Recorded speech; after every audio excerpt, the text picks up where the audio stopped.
Have you ever entered a room where there was many people in it, and you decided to take the observer perspective, and you tried to just observe and try to see if you can hear conversations being spoken? You might notice that there are a few words that jump out at you.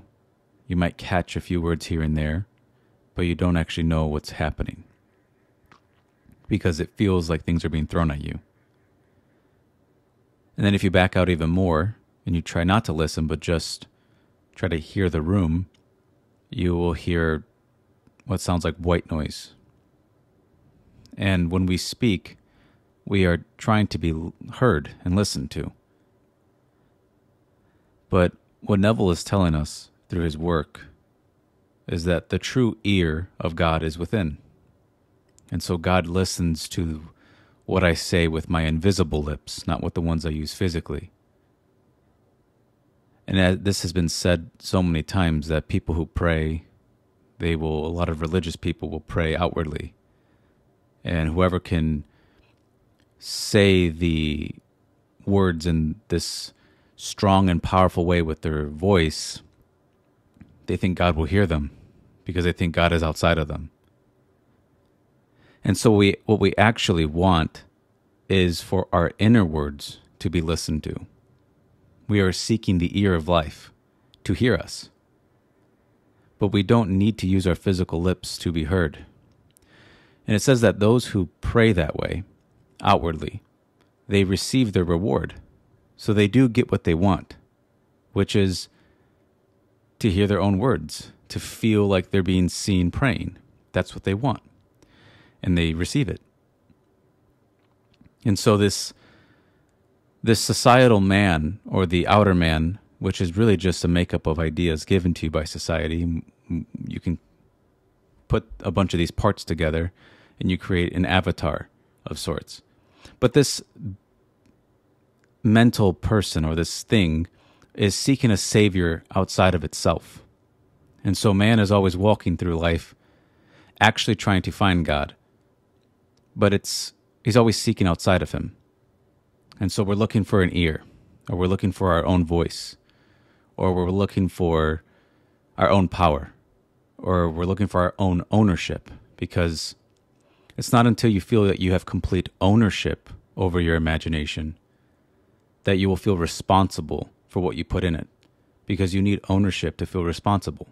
And if you think that you don't have ownership over your mind, then you're not going to care what goes in it, because it's not yours, according to you.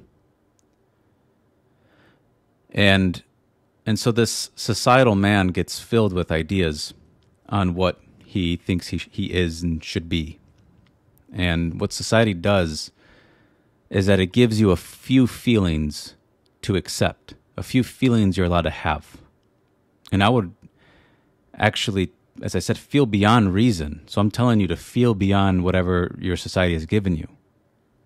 You know, when I go into meditation and I start to feel what I want to feel, I don't really care what my senses say. I will feel elevated to extreme heights. I know society necessarily doesn't, there's nothing really in it that would make me feel that, but I will make myself feel it regardless. And so I have to go against the feelings, the restrictions given to me, placed on my mind. And I do that by feeling beyond my reason. And reason is what has been given to me to really my own limitations inside. And we become these parrots, and we parrot on the ideas of people before us, of the past. And so we just echo the past if we don't change it. And the change is not from without, using outer lips, but the ones within. And you really have to feel that you have found the ear of life, that you're listened to, that what you said was heard. You have to actually believe that. Or else you're going to go outside of yourself and you're going to start yelling, hoping that something in the sky hears you. And then what happens is when you start to become responsible and you believe you're heard, then you start to, what happens is patterns will unfold in your life. And these patterns are really unfolding right now from the state you're in. But you can change the pattern of your life. You can change the course, however you want to say. But I call it a pattern because I think that it already is so. It just needs to unfold. It's like the moment Neville's right when he says it's like a pregnancy.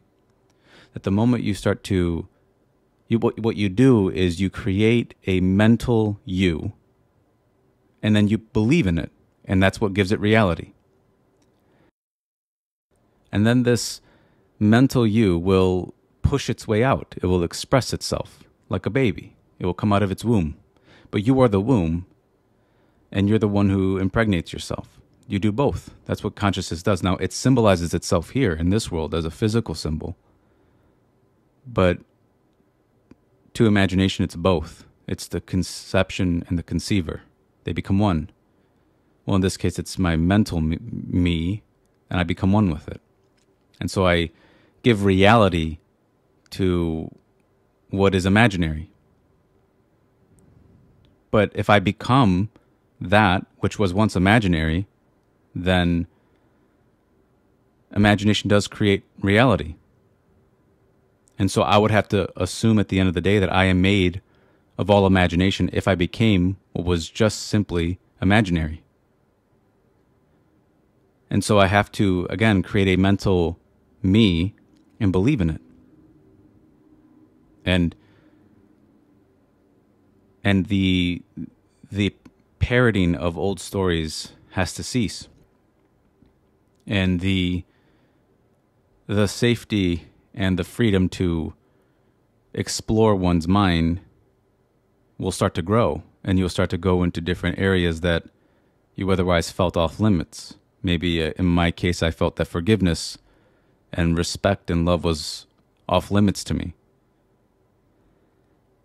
Regardless how I learned that, I believed it in me. And so through Neville's work, what we discover is that all things are in us.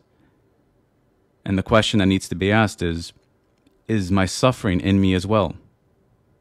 Because if I can find the source of my suffering, maybe I can work with it. Maybe I can learn to change that.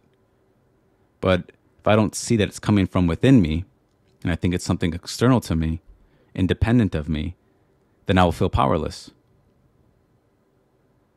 So power really does come from within.